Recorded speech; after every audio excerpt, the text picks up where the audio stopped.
آزاد کشمیر کا سیاسی میدان جنگ کا منظر پیش کر رہا ہے اور حکومتی اتحادی ہی ایک دوسرے کے خلاف اس وقت تابڑتوڑ حملے جاری رکھے ہوئے ہیں۔ انتخابات کے دوسرے مرحلے میں مظفر آباد ڈویژن کی 8 اور مہاجرین کی 12 یعنی کل 20 نشستوں پر ووٹنگ ہوئی، جن میں سے 18 نشستوں کے غیر سرکاری غیر حتمی نتائج اب تک سامنے آ چکے ہیں، اور ان نتائج کے مطابق مسلم لیگ نون نے 13 نشستیں جیت کر میدان مار لیا ہے، جبکہ پاکستان پیپلز پارٹی کے حصے میں صرف 5 سیٹیں آئی ہیں۔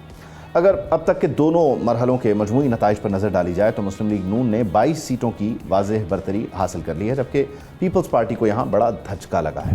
البتہ انتخابات کے تیسرے مرحلے میں 10 اگست کو پونچھ ڈویژن کی 11 نشستوں پر پولنگ ہوگی، اور نون لیگ کو حکومت بنانے کے لیے اب صرف اور صرف 5 سیٹوں کی ضرورت ہے، لیکن کہانی اتنی سادہ نہیں ہے۔ مرکز میں نون لیگ کی بڑی اتحادی پاکستان پیپلز پارٹی نے انتخابی نتائج کو تسلیم کرنے سے صاف انکار کیا ہے۔ چیئرمین بلاول بھٹو نے بیلٹ باکس بھرنے اور پولنگ ایجنٹس کو زبردستی باہر نکالنے کے سنگین الزامات عائد کیے ہیں اور دوبارہ انتخابات کا مطالبہ بھی کیا ہے، جبکہ پاکستان پیپلز پارٹی کے ہی سینئر رہنما سابق وزیر اعظم راجہ پرویز اشرف نے پارٹی کی مرکزی قیادت کو نتائج مسترد کرنے اور انتخابات کے تیسرے مرحلے کا مکمل بائیکاٹ کرنے کا مشورہ دیا ہے۔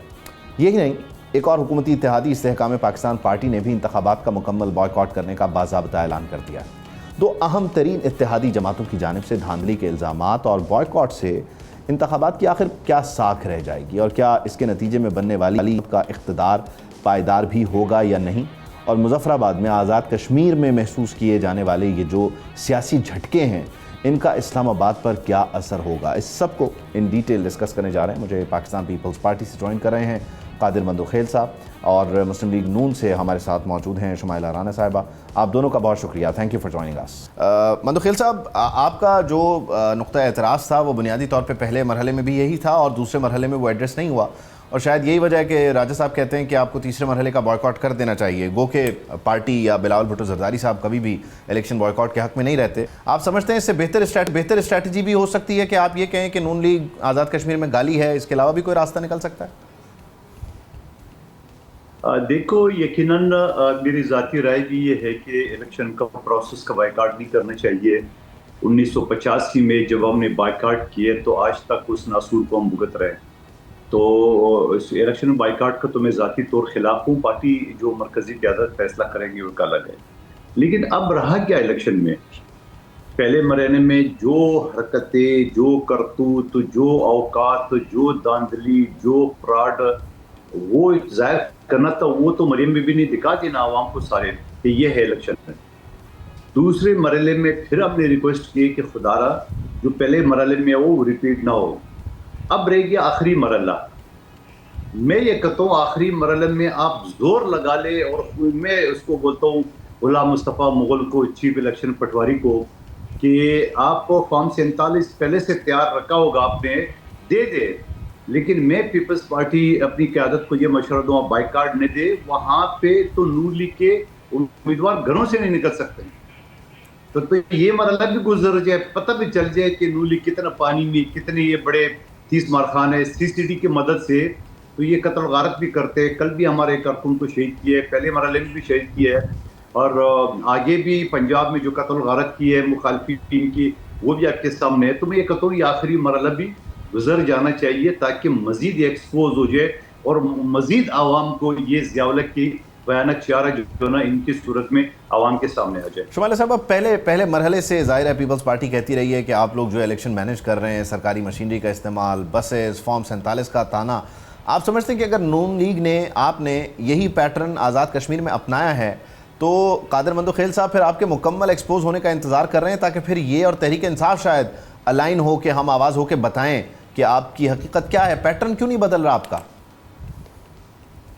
بسم اللہ الرحمن الرحیم۔ بہت شکریہ عبید اللہ صدیقی صاحب، آپ نے مجھے بڑے انتہائی ایشو کے اوپر اور بڑے اہم الیکشن کے بارے میں بات کرنے کے لیے مدعو کیا۔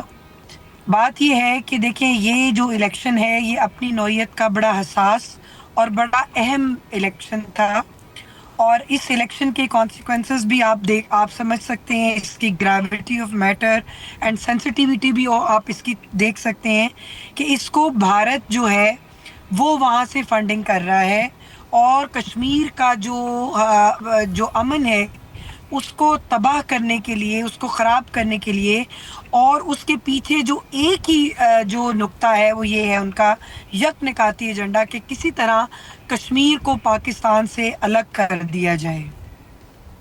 ہم تو یہ کہتے ہیں کہ آزاد جموں کشمیر تو کیا، وہ تو ہمارا ہے ہی، ہمارا تو جموں کشمیر بھی ہمارا ہے، ہمارا اٹوٹ انگ ہے، وہ ہمارا حصہ ہے جو کہ انہوں نے قبضے میں رکھا ہوا ہے، لیا ہوا ہے۔ اور میں یہ سمجھتی ہوں کہ جہاں پہ آپ کا جو بھارت، آپ کا جو دشمن ہے، وہ اپنی شکست کو ابھی تک اس طرح سے تسلیم نہیں کر سکا اور مینٹلی اس کو مانا نہیں، اور وہ کوئی نہ کوئی شرارت، کوئی نہ کوئی پراکسی وار کہیں نہ کہیں سے، کبھی افغانستان کی سرزمین کو استعمال کرتے ہوئے، کبھی کشمیر میں استعمال کرتے ہوئے، کبھی بلوچستان کے اندر وہ اپنا ایک ان کے جو ایلیمنٹس ہیں وہ اس کے تانے بانے نظر آئے۔ تو میں یہاں پہ یہ سمجھوں گی کہ اس الیکشن میں پیپلز پارٹی جیسی جو ایک بچور جماعت ہے، اس کو یہ جو کچھ بھی ہو رہا ہے اور ہوا ہے، یہ نہیں ہونا چاہیے تھا۔ ایک تو یہ ہے کہ لا اینڈ آرڈر کی صورتحال پہ اگر بات کریں تو ان کی حکومت ہے، ان کی حکومت تھی وہاں پر، اور ان کی حکومت کے باوجود وہاں پر دنگا فساد ہونا ان کی کریڈیبلٹی کے اوپر سب سے بڑا سوالیہ نشان ہے، اور کشمیریوں نے، مہاجرین نے ان پر عدم اعتماد کا اظہار کیا ہے۔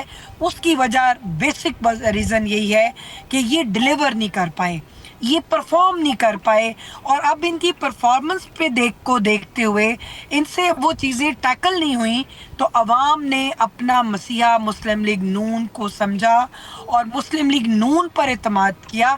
آج ہمیں اگر ووٹ ملا ہے تو ہمیں یہ دھاندلی کا، ہمیں یہ فارم 47 کا تانا دیتے ہیں آپ، لیکن بنیادی طور پہ سمجھتے ہیں کہ ان کی کارکردگی کا مسئلہ ہے۔ مندوخیل صاحب، کیا وجہ رہی کہ ابھی جس طرح سے شمائلہ صاحبہ ریفرنس دے رہی ہیں، بھارت کو ہم نے جو ہے وہ ناکوں چنے چبوائے، شکست دی، پھر وہ جو ڈیلیگیشن تھا وہ تو ظاہر ہے بلاول بھٹو زرداری صاحب کی قیادت میں دنیا بھر میں گیا، وہ تو پاکستان کا مقدمہ ہے، اس میں ہم سب ایک آواز ہیں۔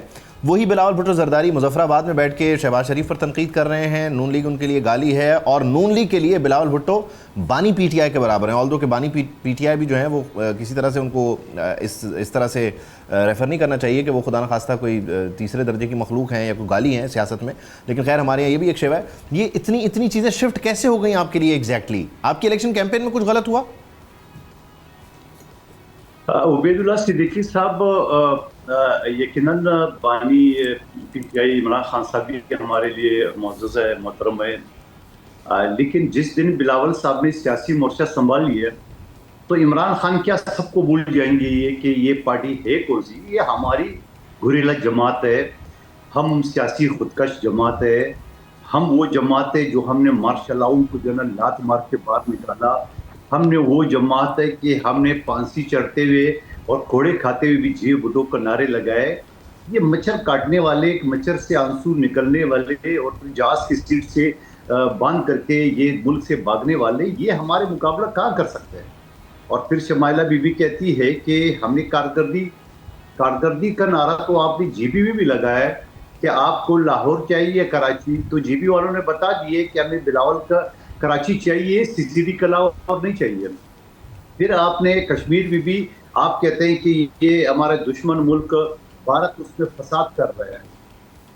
میں یہ کہتا ہوں کہ آپ مودی کا ایجنڈا لے کے آپ کشمیر کو پاکستان سے الگ کر رہے ہو، کیونکہ آپ کے بزدل وزیر دفاع کا بیان جو بھارت کے ساتھ جنگ میں نہ جانے کس سالات میں کس نہر میں چڑی پہن کے نہ رہا تھا، اس وقت بھی Bilawal Bhutto as A M N A دنیا میں سفارتکاری کر رہا تھا، چاہے وزیر دفاع کی حیثیت سے، وزیر خارجہ کی حیثیت سے اور وزیر اطلاعات کی حیثیت سے، اور دنیا بھر کو ہندوستان کا مکرو چہرہ دکھایا۔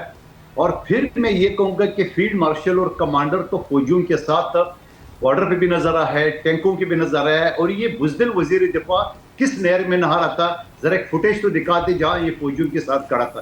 اور ماضی میں جو اس نے فوج کے بارے میں اسی قومی اسمبلی کے فلور پہ جو گالی گلوچ کیے وہ بھی عوام اچھی طرح یاد ہے، اتنی یاداشت کمزور نہیں ہے۔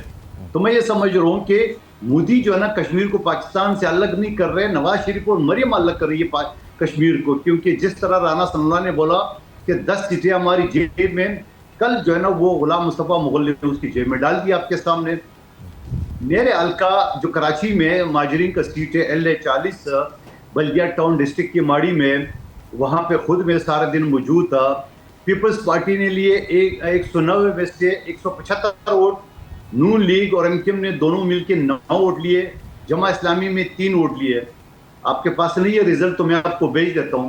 تو کہاں 175 کہاں 9 MKM سمیت. تو میں یہ سمجھ رہا ہوں کہ وہاں CCD کی غنڈہ گردی سے، ان کی بدماشی سے، رانا ثناء اللہ کا پہلے ہی ویڈیو آ چکا ہے کہ میں انتظامیہ شمالہ صاحب یہ بار بار CCD کا حوالہ دے رہے ہیں. مندوخیل صاحب آپ سمجھتے ہیں ہماری جیب میں شمالہ صاحب آپ سمجھتی ہیں کہ بنیادی طور پہ یہ جو الزام ہے الیکشن مینجمنٹ کا اور پھر مہاجرین کی نشستوں کو مینج کرنے کا، اس پہ بلاول بھٹو زرداری صاحب کی جو تجویز ہے کہ ایک کمیشن بنا دیا جائے، الیکشن کا نظام ہمارے یہاں ویسے ہی صاف شفاف ہونا چاہیے، آپ سمجھتی ہیں کہ اس ڈائریکشن میں آپ لوگ مل کے کوئی کام کر سکتے ہیں، یا آپ ابھی بھی کہیں گی کارکردگی کی وجہ سے ووٹ نہیں پڑا اور یہ آپ پر صرف تنقید کر رہے ہیں؟ دیکھیں، بات پہلے تو ہم یہ کلیئر کر رہے ہیں کہ CCD جو ہے وہ الیکشن جتوانے اور ہروانے کے لیے نہیں بنائی گئی. وہ آپ کے ہیبیچول افینڈرز اور جو کرمنل ہیں، جو ڈکیت ہیں، ڈاکو ہیں، جنہوں نے لوگوں کی زندگیاں اجیرن کر رکھی ہیں، یہ ان کے لیے بنی ہے. پہلی بات. دوسری بات کی طرف آئیں تو میں یہ سمجھتی ہوں کہ کسی بھی کمیشن سے پہلے اگر یہ الیکشن کمیشن کے اوپر اعتراض اٹھاتے ہیں تو کمیشن کے اوپر اعتراض اٹھانا جو ہے وہ ان کے لیے زیادہ آسان ہے. میں بات کو پاکستان جب سے معرض وجود میں آیا ہے، اس کی جو الیکشن ہے اس کی شفافیت پہ ہمیشہ سوال اٹھے ہیں.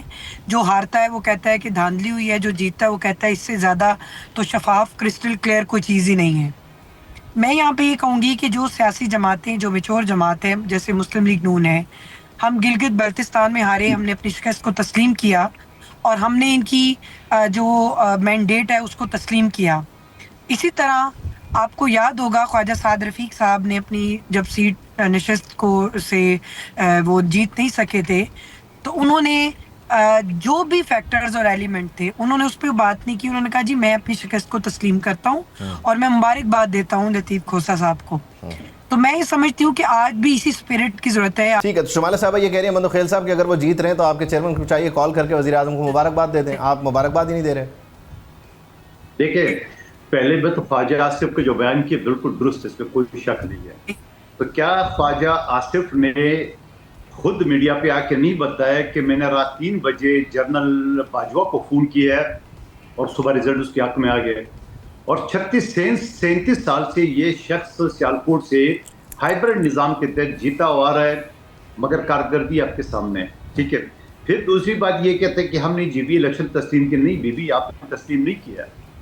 میرے ساتھ آپ کے منہ میں رام رام اور بغل میں چوری تھی. آپ کے سابق وزیر اعلیٰ حفیظ الرحمان میرے ساتھ ایک شو میں تھے جب اینکر نے اس کو بولا کہ شہباز شریف نے تو مبارکباد کی. بولے نہیں، شہباز شریف ہمارا صدر تھوڑی ہے، ہمارا صدر تو نواز ہے. یہ ریکارڈ کی باتیں بتا رہا ہوں. اور جب وہ الیکشن کا رزلٹ آنا شروع ہو گیا 7 تاریخ کی شام کو، پہلے 2-3 گھنٹے کے اندر ہماری 9 سیٹیں تھی اور مسلم لیگ 2. پھر رزلٹ کو جو نا پرولونگ کر دیا ہے. ظاہر ہے ایک آپ کے الزامات کی فہرست ہے اور اس میں دونوں جماعتوں کو مل کر کام کرنا چاہیے کیونکہ یہ عوام کا بنیادی طور پہ حق ہے. اس کو کنکلوڈ کرنا چاہ رہا ہوں میں. مندوخیل صاحب، آپ انہی وزیر دفاع کے ساتھ انہی کے وزیر اعظم کو ووٹ دے کے انہی کے بجٹ کو آپ پاس بھی کرواتے ہیں. ظاہر ہے ایک ورکنگ ریلیشن بھی ہوتا ہے، معاملات ہوتے ہیں، لیکن ہمیں کشمیر کے کانٹیکسٹ میں معاملات کو سمجھتے اس کو کنکلوڈ بھی کرنا چاہیے. اور آئی ہوپ اینڈ وش کہ یہ ایسے ہی ہو کیونکہ یہ اتنا سادہ اور آسان نہیں ہے جتنا کہ نظر آ رہا ہے. بہت شکریہ مندوخیل صاحب، بہت شکریہ شمائلہ رانا صاحبہ. سبسکرائب کریں اور بیل دبائیں تاکہ کوئی خبر رہ نہ جائے.